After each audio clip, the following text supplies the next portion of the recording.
Right, welcome back, people, to BedfunkTV. My name's Pat Bedeau.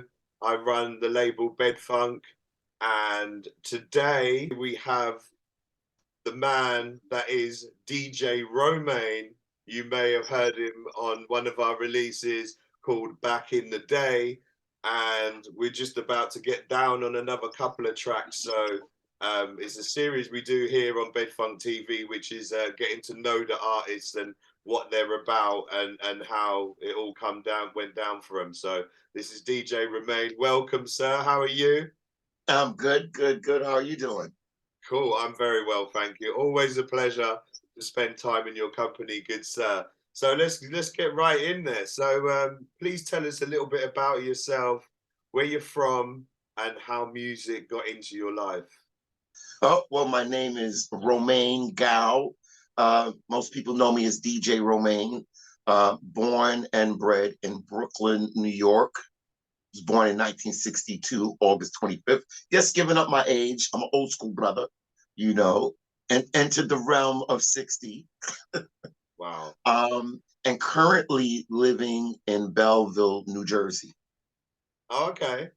Yeah. And So, and yeah, how did you find music? How did music find you? Just take us right back from the start. 62, that's going way back. So yeah, yeah, tell yeah. us, I'm tell I'm us I'm what I'm a what '60s baby, went on. definitely. So being a '60s baby, I'd say the one person that brought a lot of music to me was my mother, because my parents are from Jamaica. My mother's from Spanish Honduras, and then moved to Jamaica when she was like 8. Married my father, moved to America, I believe like '57. So, she was more the type that was trying to be American really quick. So she was into all American music, all the Motown, all like, Tom Jones, Elvis, all of that, right? Wow, So that stuff, a mix of all America, yeah. yeah, Dionne Warwick, she was into, wow, a lot of, and obviously being from Jamaica roots, you gotta have the reggae in the house too. You know what Yeah. I'm saying? But my father was more strictly reggae, where she was more like, I got a little everything, some jazz, some Motown, some different things. So I was following whatever she was bringing in the house. You know what I mean? Like whatever she'd bring in the little 45s. So I'd be like, when she'd be away, I'd be putting the 45s on, writing down the names of the word. I think one time I wrote the words to the Beatles' "Let It Be." Wow. So what age would Yeah, you? I wrote it down, and and my mother was just like, I was like 8 or 9. She was Right. like, "What are you doing liking this grown people's music?" And then I started buying my own music, maybe when I was about 10. When I was maybe about in the fifth grade, across the street from my school, they had a little like soda shop, and in that shop they had a jukebox.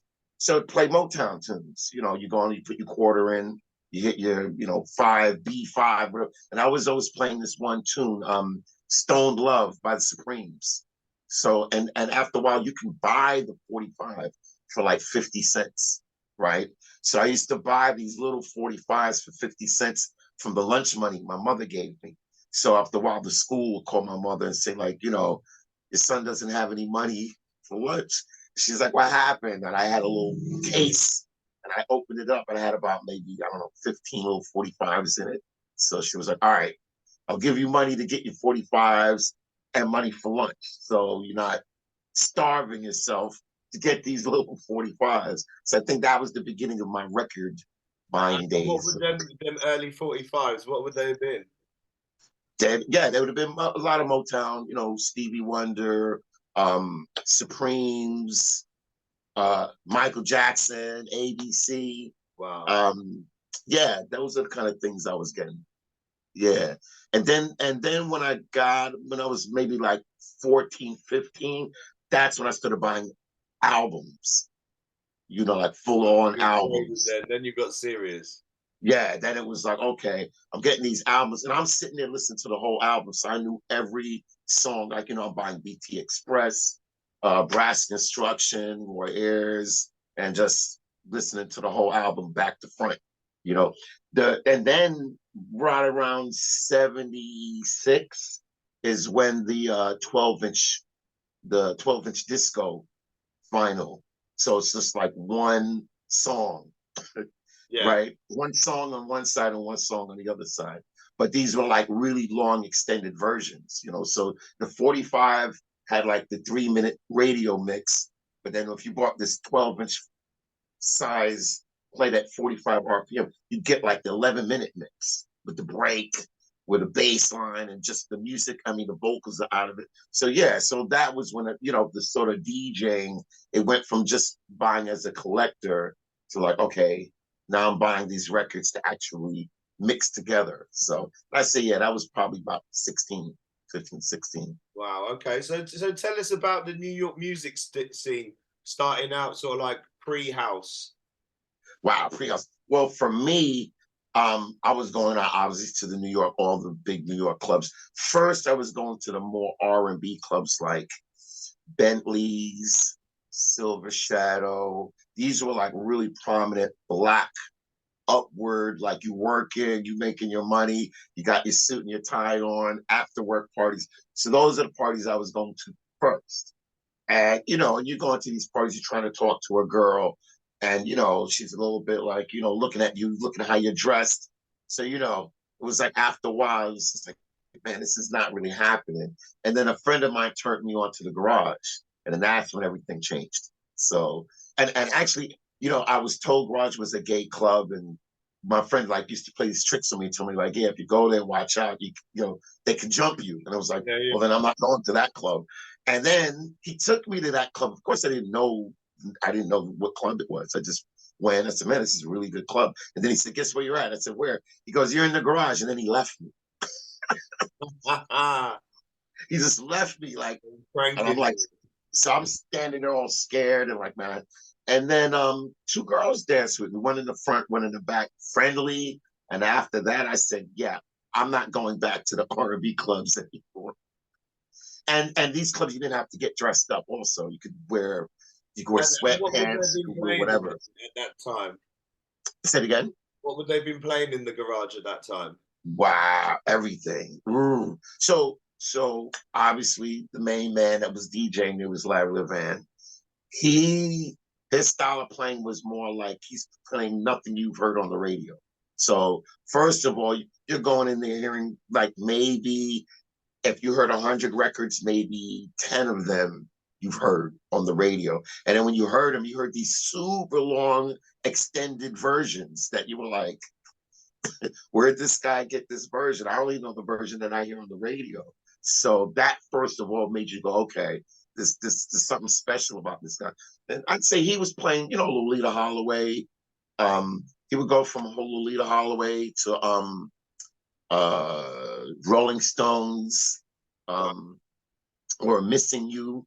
You know, Really eclectic then. yeah, all over the place.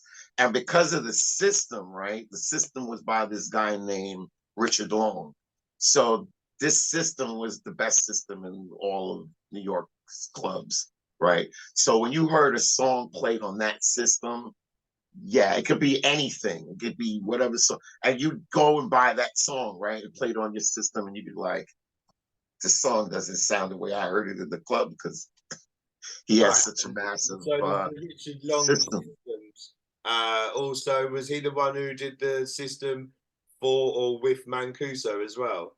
Was that a Richard Long system? Well, they were both kind of doing different things as far as the system was concerned. Richard was the one that came out with the isolator with the bass and the mid and the highs. So you know, like you could just cut out the bass. Like he came out with that. I mean, that's what you till today, you know what I'm saying? In most mixers, you got or you Yeah. can buy a separate isolator where you can just whack out the And that's bass. the very New York sound as well, isn't it? Even Yeah. today, So where Larry was the guy who started doing that. And so, you know, he'd play a song like, you know, Love is the Message. And yeah, he would just take out the bass, or take out the bass and the highs, and you would hear just the highs. And it would sound like chains because yeah, he'd have these Paizel tweeters all day. I mean, I think they must have had 100 of them just going all around the club. So when he took the bass and the mids out, you just hear this. It would just sound like someone rattling chains, and everyone starts screaming like, "Woo, woo, woo." yeah. So, So in New York as well, I suppose it's that question. So did you ever visit Studio 54? Because obviously there's Paradise Garage Oh and yeah, definitely. So 54 and Garage were like the two clubs like this, the columns. Like yeah, 54 would be like disco stuff you'd hear on the radio and a little bit underground, right? And then cross over to Garage, strictly underground. And you might hear a few radio songs that you go, oh, I know that song. I've heard that on the radio. You know what I mean? So that was the difference between the two. Studio 54, you know, the I would say the race was mixed but mostly white, right. where Garage was more black, Spanish, white, but mostly black and Spanish. Right, and did the garage have celebrities visiting there as well? Because I know that in Studio 54, Um, they incredibly did, but famous. not on the level of 54. So 54 would get like, man, they had like, you know, Sylvester Stallone, right? Like people like Michael Jackson, right? So singers, actors, they would go to 54, where Garage would be more people like Grace Jones, you know, more underground type people, Andy Warhol, Basquiat, you know, who was a painter, you know, more underground art people were, and obviously because Garage was it was a gay club and mostly, you know, the gay audience. When it first opened up, it was strictly gay. They were not letting in any straight people. If they let someone straight, then you had to come in through someone who was gay. Someone gay had to bring you in. You This is at can, the garage, yeah. yeah. Like the first, like because they opened in '76, and they weren't fully open yet, but there was one part of it was open, and they would have these parties, and they would call it oh wow, construction parties, because the place was still in construction. Like the rest of it wasn't open yet. So they would throw parties in this one part of the garage, and that's when it was like really underground. I didn't go at that point. I just heard stories. When I started to go was when they kind of was now letting straight people in, right? And I think they had a policy where um like if someone gay, you know, you came in with them, you could now get a card. You can get this card. Look like an ID card. You had to go on another day, and it would take your picture, and it would have the picture of the guy going like this. And yeah, now once you had the card, you were good. And you could bring 8 people in on your card. I mean, they'd have to pay, but Yeah. you could bring them in. They would get in. You know Wow. what I mean? So, and then obviously by the 80s, that's when it like 84, 85, that's when it got commercial. Okay, so we're talking about the garage and whether it's the garage or Studio 54 and the celebrity status. So what about I was actually wearing a Keith Haring t-shirt earlier. And Oh, okay. which one would Keith Haring go to? Or did he go to both? Keith Haring was at the garage a lot. That was his spot. I mean, I'm sure he went to other places like Loft and you know, the Continental Baths. These were other like underground sort of gay places in New York City around the mid '70s. I wasn't really going out to clubs when I started going to clubs was I was in high school. So I'm gonna say like '79, like yeah, 1979 is probably when I And started how going old would to you have the been then? R&B. I'm sorry. And how old would you have been then when you started I going? would have been 17. Okay, Yeah. cool. So So you had a good education of the New York underground club scene, you would say, yeah? yeah, So yeah. so As far as you know, like going out, so because when did you actually get involved in that then? When did you start DJing and like tell us a little bit about your DJ story? Where did you start playing and so so the DJing thing started. I met a good friend of mine named Michael Eccles, and me and him started buying 12-inch. When the whole 12-inch disco vinyl came out, we started buying like the same vinyl, so we'd have the same of each. So we just started doing local parties in the neighborhood, like, you know, Sweet 16 parties. Between the both of us, I was a little bit better of the mixing, but he had the equipment. So it was like he had the equipment, I had, you know, and we both had the records. So it went from mixing in neighborhood, like Sweet 16s, then neighborhood little bars. And then a friend of mine named DJ Smash started playing at an after hours club called Save the Robots. And this was like 80, I'm going to say like 87, around like late 86, 87. And he used to have me come and kind of DJ, like cover for him if he wanted to go and talk to a girl or whatever. And I would just go in and spin. And then he started kind of getting recognition through his giant step, acid jazz style music. So he started going over the UK. So I would cover for him at this club, Save the Robots. The thing with Save the Robots is it's an after hour club. So it opens up at 3 a.m. in the morning and it closes at 10 a.m. So a lot of the people that would go there were club owners because after their club that's open from 10 a.m. to 4 a.m. and they shut it at 4 a.m. Now they want to go out. They're like, okay, I'm off. So they would go to the after hour spots and they would hear me DJ. So they would step to me and go, hey, you know, I'm the manager of the Limelight, or I'm the manager of, you know, whatever club. And, you know, here's my card and just come down and, you know, and I'll get hired. So that was kind of the beginning of me getting to play all the New York, pretty much all the famous New York clubs that were going around in the early 90s. Wow. Yeah. So it must have been a fun time for you, yeah? Like fully Oh, yeah. exciting, and from actually being in there and experiencing it to now being like the conductor as such and being there and now playing those parties. So going full circle, that sounds really cool. Yeah. Okay, so then you're DJing and you're starting to get around the New York club scene. How do you then progress to producing? Or how did that happen? You getting into So, producing? so the producing, I'll have to take that back a few years, 1985 to be exact, right? Um, so two things happened in 1985. In 1985, I met a guy named Chris Graham, and he turned me on to the early Chicago house music.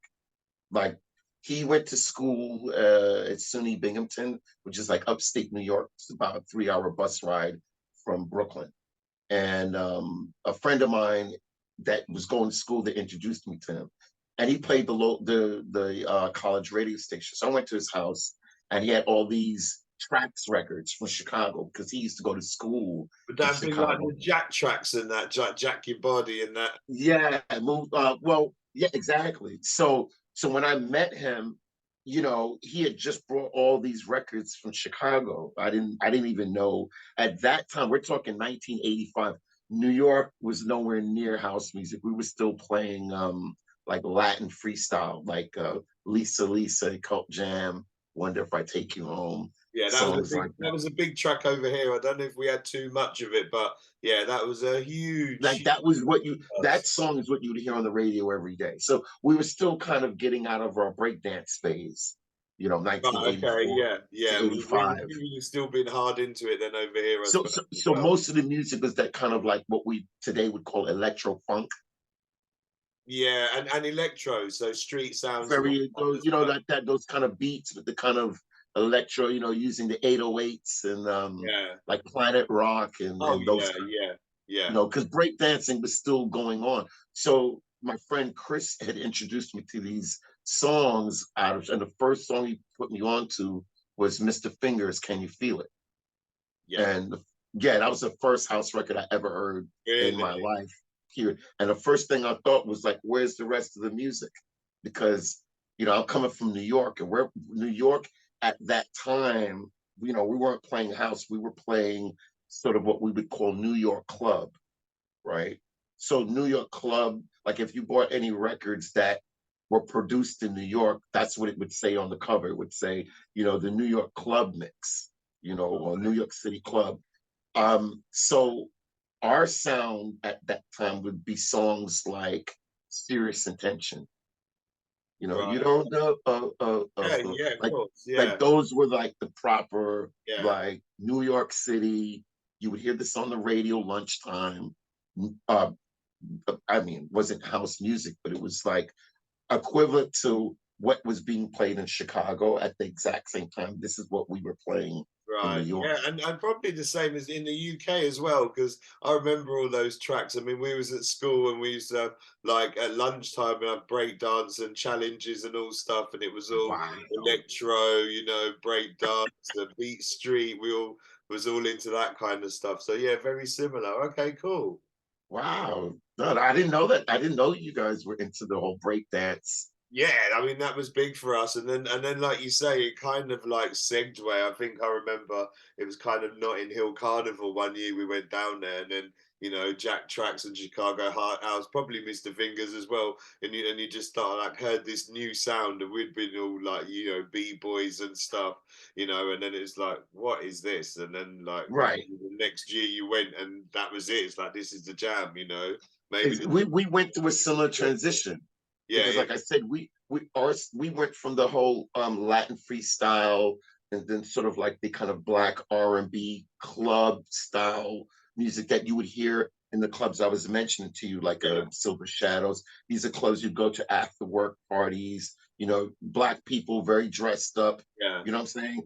So these were the songs you were hearing. yeah. So, you know, at the garage, you weren't hearing those songs. None of those songs were being played. Yeah, And so when I got introduced to the house music through my friend Chris, um, I would try to get these songs in New York, but I hadn't made it to New York yet. And ironically, um, London, you guys were kind of playing us a little bit before us in the sense that by the time you had Top of the Pops, right? And yeah, you were playing um, you know, Daryl Pandy and Ten City and all that, they were those guys were still considered underground in New York. Yeah, you would hear those songs in New York, but it was not as commercial as it was in London, in the UK. It was yeah, still underground. It was yeah, still, you could only hear it at an underground club.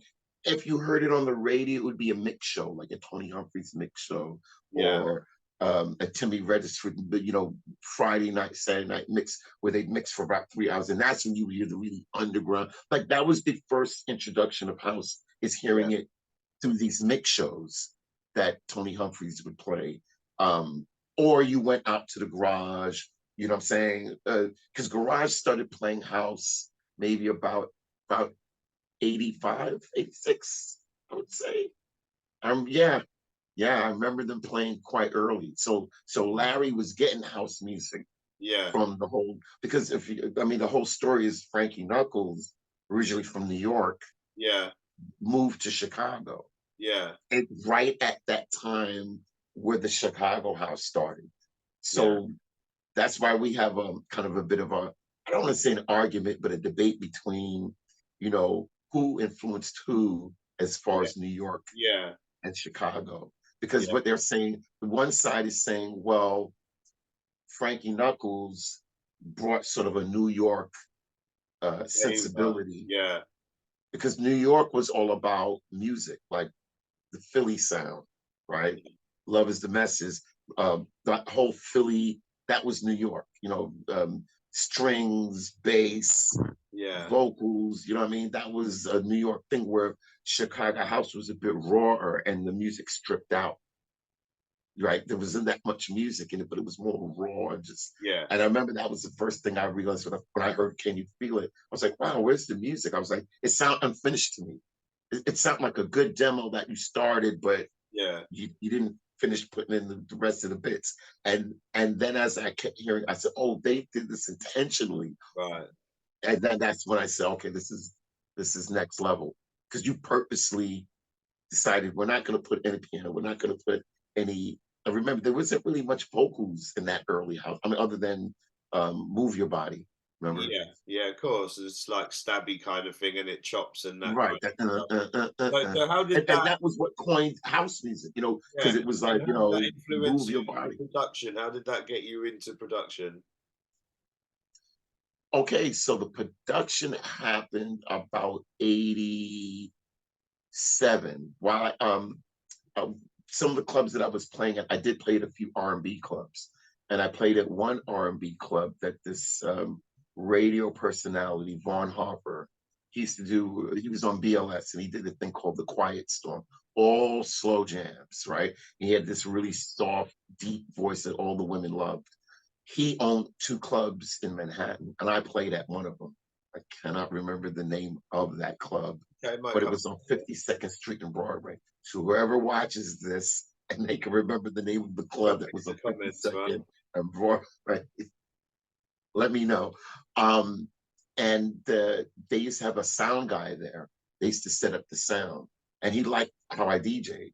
So he invited me to his recording studio. And this is the first time I went to a recording studio, I mean, ever. And when I went there, and then he kind of hired me. But before he hired me, he would show me the equipment, and he'd let me take some of the equipment home and learn it and then come back. Wow. And then we do this kind of like fake sessions. And this is when, the guy was really cool, but then this is when he kind of started becoming more like, someone would be in the army and he kind of had this sergeant kind of attitude toward it. So everything was like, 100 hours, status. What's the status? I mean, what are you doing? What are you working on? And if you messed up, he'd scream on you. Like if he did something wrong. He got you to produce for him. He sort of like let you learn the equipment and then set you loose doing work for him. Right. And then you work, yeah, exactly. But what I'm saying, the way he taught you to learn the equipment was very rigid, very like as if you were in the army. Wow. But I'm happy I got to learn. Was that house then as well, I suppose? House was just coming into the fold because this is like 87. So house, we were playing house in New York, but it was really, really underground. You only heard it at a few parties. Yeah. And then from there, I worked at another recording studio in 1990. It was called New Dimensions. I worked there from 90 to 93. So by 93 is when I started buying my own music equipment, like my own equipment, drum machines, keyboards. And that's when I started working with Matthew Eccles, which is the brother of Mike Eccles, who I told you about, who I used to DJ with in the sort of my sort of high school days. Yeah. So his younger brother, Matthew, right. Was playing keys when he was like 8 years old. So now he's 16, right? He's 16 and it's 1987. And he's really good on the keyboard. So and I asked him, I said, do you know any house music? And he started playing Move Your Body. So he knew, because he used to listen to the Tony Humphries mixes, and he would hear all these house songs. So I scooped him up and I actually brought him with me to the studio that I was working at in 1987. The guy who ran, his name was Ron Johnson. It was in Harlem. So I brought him with me. So he was with me from those early days until like now it's like 92, 93. And now we're forming. Would that have been full time or part time? We were doing it part time. So both of us had jobs. Weekends. Oh, okay. Yeah, and that's when we kind of started the whole Romac production, because it was Romain and Matthew, and we just said, well, let's take Romain and Matt and just go Romac, and that's how that production name started. And do you remember what your first track was called? Wow, it was on Strictly Rhythm. Wow. And at that time we went under the name M&R, EMENAR1, and the number one, for, I guess, I don't know why we came up with that name, but anyway, that was the name we came up with. We wasn't going under the Romac moniker yet. You hadn't that bit out as yet. And do you remember what the track was called? Listen to the, so it was an A and a B side. So I believe the A side was called Listen to the Rhythm, and the B side was called Listen to the Rhythm. Wow, I cannot remember the name Right, of the but your B-side. first track was released on Strictly Rhythm, right? Which is a pretty cool claim to fame. Right. Well, that was 1991. Wow. So, and the reason how we got that deal was at the time, the equipment that I had was not good. I had a 4-track Tascam, an MMT8 HR16 drum machine, and an Alesis sequencer. That's it. Oh, and a Juno keyboard, and like that was it. And the Juno keyboard at the time it belonged to Matthew's girlfriend, this girl he was seeing at the time, Yeah. which they ended up breaking up, and we bought the keyboard off of her because we were Oh, like, that's we good. didn't I want was to going give to it say back. who got to keep the keyboard. That's a Juno. That is very important. Yeah, but that's what we used to make our first tracks. That then we would record it to cassette and then go to the record labels and shop it. So the first label we went to was New Groove, and you had the Burrell brothers were the A&R. Yeah, that's a And big label as well. New Groove. Yeah, definitely know yeah, that. I believe I think it's under Defected now. Yeah, it has. Yeah, as is Strictly Rhythm actually. Yeah. Yeah, Defected that said, we'll have that, please. Yeah. Okay, so what other But labels have you been on while we're on the label subject? oh, okay, wow.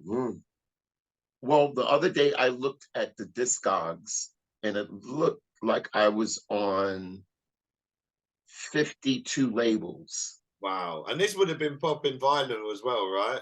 Back in the vinyl Yes. days.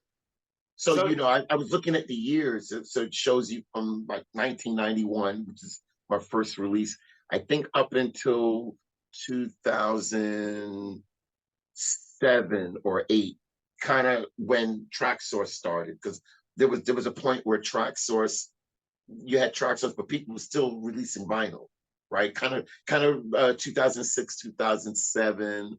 And then I didn't think vinyl was dead by 2008, and yeah. everybody was fully on board with Track Source by Right, that okay. time. And so you're producing music, you've been on 52 different labels, and now I believe you've got your own label, right? And when sort of like how did that come about? What made you get your own label? So the first label I did was called Phase Records. That started in 1997, and that started because of brother John Cutler. Okay. So at that time, John Cutler had his distant music label. He just started and was doing good, signing guys like Dennis Ferrer, Sandy Yeah. Rivera. I mean, the guys were underground. So big Right, up to John. He was signing these guys before they blew up, right. right? And boy did they Um, blew up, right? exactly. And at that time, exactly at that same time, me and Matt were dropping tunes on a lot of the New York labels, King Street, Nervous, Wave, a couple of other ones I can't think of. But at that point, John kind of said, you guys should put out music on your own label. Like, stop giving your music to all these labels because you don't own it. And we were kind of like, yeah, he's right. So he said, look, come up with a label name and I'll help you distribute it. Because the thing is, we didn't know anything about pressing vinyl. We didn't know anything about that. So he says, don't worry about that. Just do the tracks. And once you've done the tracks, hand me the track. I'll get it mastered, get it pressed, and get it into the record store, which he did. So under the Phase label, we released about 12, I think 12 or 13 releases. Okay. Then in 2000, I started a label called Metro Tracks. Right, okay. And that label I felt was more me, like, because it's me and Matt as far as Romat, but Yeah, and Phase was both of us. right. But I think I wanted something that was more me, and I was more of a sample person because like my early teachings was because I had met Todd Terry and he invited me to his studio, and I got to see what he used, which was the SB 1200. And as you know, Todd Terry's all his stuff was all sample based. So when I saw Todd Terry can make money off his samples, I said, I'm going to do the exact same thing. And So Metro Tracks was basically representing sample-based music, right? Going through my record collection, sampling bits and bobs, doing the swingy Jackie beats, and releasing that kind of style on Metro. Not knowing 15 years later it's going to be called jacking. Yeah, I was just thinking that sounds very much like the Jacking House scene. Exactly. That's when I heard that name of track. I thought it had something to do with Chicago house music because it said jacking. And then it said, "Oh, jacking, taking." Yeah, Jacking Like House. when you jack someone's car, it's like he's stealing their car, and that's what we were doing. We're like, "Oh, we're stealing these bits from other Yeah, records, and we're putting it together that's just as people they did with hip hop." repurposing them, yeah. I'm sorry. Repurposing the beats, repurposing them, taking them and Exactly. putting So bits so that on. so that's what Metro Tracks was basically. I started that label to just release strictly sampled, nobody playing any keys, nobody singing. This is just me going through my record collection and It's sampling. again, I think a very New York style as well, isn't it? Right. Even Yeah, coming away from the Dilla and the hip hop and the breaks and the samples. It's exactly. I was trying to make my label. I don't know if you remember Henry Street. yeah, yeah, I was trying to patent it off of Henry Street because Henry Street was strictly samples. And I right. said, yeah, I want to do something like that, because when they would put something, I'd know all the samples. I was like, man, I know what they're sampling. And then I said, I have a very good classic record collection, as far as old tunes, Yeah, 70s, of course. 60s. So I was like, yeah, I could do that. I could do that by myself. I don't need a keyboardist to do this. So that's how that label came about. And then you've got another label as well, right? Right. And then the third label was called New Phase. You had So Phase the and first one I did was yeah, Phase, second was Metro, and then this was considered, we're like New Phase because by this time, me and Matt kind of had split off. yeah. So it was really me, like, Okay. but I wanted to I wanted to bring it back to original music, not sampling. Like Right. work with keyboardists, work with vocalists, go back to that style. So that's what New Phase was about. And that's how I came about with the It's the Spirit song with Daryl Bedeau. So I would say that would have been my, I guess, New York underground hit song. Yeah, I was just about to say that would have been in my questions. What has probably been your biggest track? And I think I don't know. Obviously, I should maybe ask the question, but what would you say is your biggest track? Would you say it was that? So I'm gonna say two songs because they're both Yeah. from both of my different labels. So one I would say from the New Phase, I would say the Dow Even Know It's the Spirit. By far that, yeah. Because people still play that now. Oh yeah, I've heard it recently quite a few times when I go out. It's like one of those standout tracks. Kudos on that, by the way, because it's absolutely outstanding. Daryl does a great job on that. I love it. It's just deep, raw, and I love all the mixes of that as well. Right? There's many. But actually, to be fair, the song that's the hit as far as the track is the 83 West remix, which is Tyrone Solomon from 83 West, Toronto, Yeah, right? Because my original mix is not the one that blew up. I You do know, love your original mix though. I actually really, I mean, don't get me wrong, the 83 West is sick and it rocks clubs, but your one's just got like a almost like a Philly sound about it. It's dreamy. yeah. Well, I It's, do my traditional skippy beats. I don't.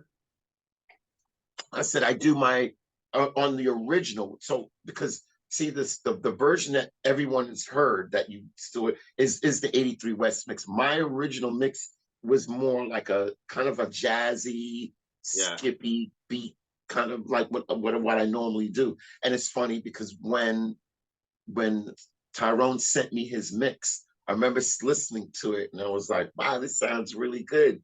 It's gonna sound even better when you finish it. And he went, it's finished. That's it. Yeah. Because it was just the bass line, it's raw, right? and the vocal, and that was it. And I was just like, that's it?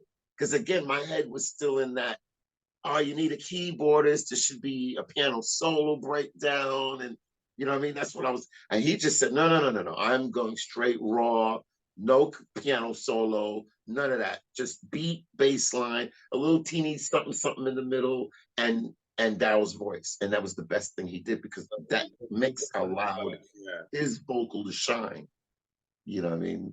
Where my mix was good, you know, but I could see why people like Tyrone's mix.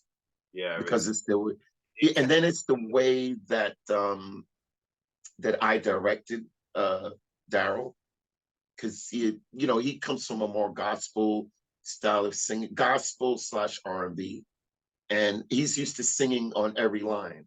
So it's like you sing a line, then the next line, and then the next line, you know, every line. And I was like, no, why don't you sing a line and then don't sing anything for another 4 beats and then sing again? And So that he really was like, works as well, doesn't it? It builds the tension and really gets your attention as well. yeah, it makes you listen to every word, because he goes, he goes, I can't remember all the words, but the first line that he says it, and then he doesn't say anything Wake after up that. late last night. You're like pondering on that first line. You're like, I think he goes, I was I wake sleeping up late late one last night, night. I couldn't sleep. Yeah, it's dope, man. and then he pauses, and then he goes, I couldn't sleep. Yeah. And then you're like, okay, how come you couldn't sleep? Yeah, exactly. And then he goes, because it's the spirit. Yeah. And you're like, oh shit. Yeah. You know what I'm saying? Like all the words are spaced out. So every time he hits you with a line, you're like, oh, okay, I get where you're coming from. Yeah, cool. And Cool. it's just the whole, all the elements came together. And what about the second one? Well, you said there's 2 the tracks. second would be on my Metro Tracks label, which would be Philly Groove. Oh, okay, yeah. I mean, for a sampled that was a big record for me. I mean, I mean that got signed to Defected, so with remixes. So I would have to say that's done quite well for me, also from a different angle from what came out on. Yeah, and that was a collaboration, right? That one, if I remember right. Yes, with me and Danny Cribbett. Not a bad dude to collaborate with, right? The king of the 45s. Yeah, so I approached Danny when he was working at Body and Soul, because at that time you had Francois, who had Wave, and then you had Joe, who had, what label it was called, Sacred Rhythms, I believe. Yeah, right? when you said Wave, that was right. And Danny didn't really, I mean, Danny was more known for his edits. He wasn't really known as like someone producing something. So I just approached him and say, why, you know, come to my studio and how did you meet those guys? I'm sorry? How did you meet those guys? Yeah, all of them. I mean, you know, through going to Body and Soul, because they all 3 DJ'd there. I'd say the first one I met out of the 3 would have been Joe, because I met Joe when he was working at the Dance Trance record store. So he was the first one I met out of the 3. The second one, wow, that's a good, I met Danny and Francois quite close. I'm going to say Francois was the second one I met, and then the third one was Danny. But Danny would be the first one DJing at Body and Soul. So all 3 of them would play, but Danny would be open. He would be there at 3 o'clock in the afternoon. And at the time I lived in Chinatown, I was walking distance from Body and Soul. So I would go early and, you know, bring tunes and get him to play, and he'd play it. So I was like, man, he plays all my tunes, you know, early in the night. So one time I just approached him. I said, look, man, why don't you come to the studio? Because I asked him, why don't you go in the studio? And he was like, I'm a little intimidated. I said, well, look, come to my studio, bring like 20 of the records that you want to sample, and, you know, we'll do something. He's like, okay. And he brought the records, and I said, well, what song do you want to sample? And he pulled out this Harold Melvin and Blue Note album. I believe it was the one with like Bad Luck on it, with the one with Teddy Pendergrass. He just joined them. So it was a track on the B side called No One Could Ever Take Your Place.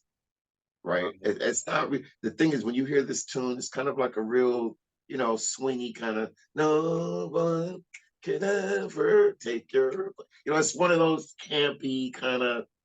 And when he's playing it for me, I'm like, you want to sample this? This is kind of corny.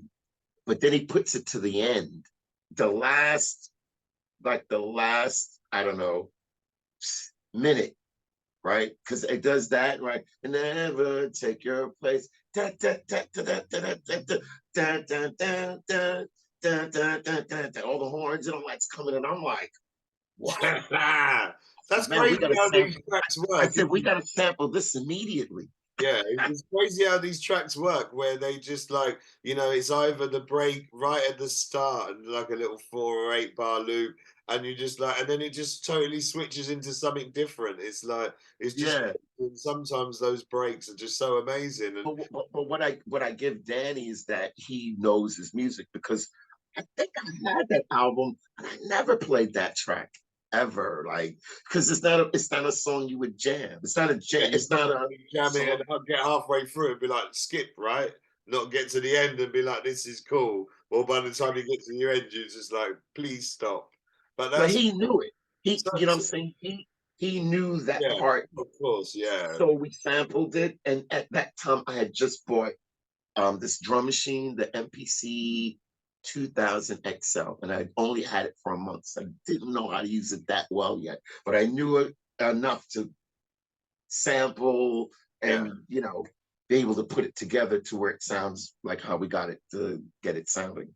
So was this before or after you played? Because you actually played at Body and Soul, right? Yes, the first time I played at Body and Soul was in late 1996. So this would have been before Philly Groove, yeah? Oh yes, definitely. Yeah.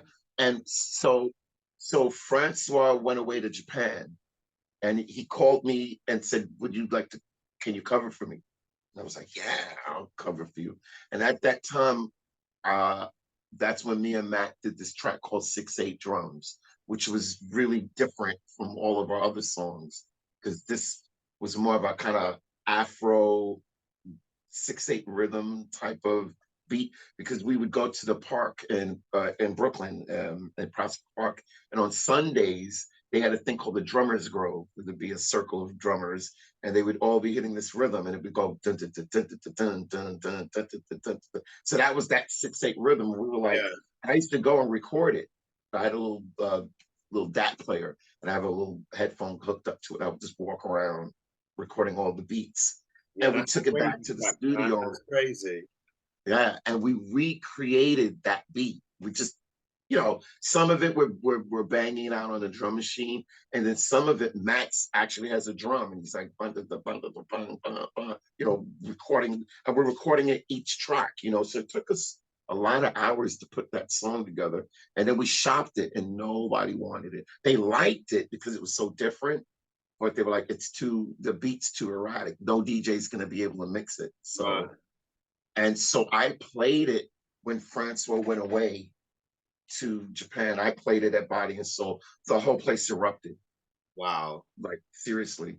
I then played it again. I think I played it 2 or 3 times. And every time I played it, like, people were in jumping the up same onto the night? thing. Two I'm or three sorry. in the same night or the different occasions? No, it was the same night.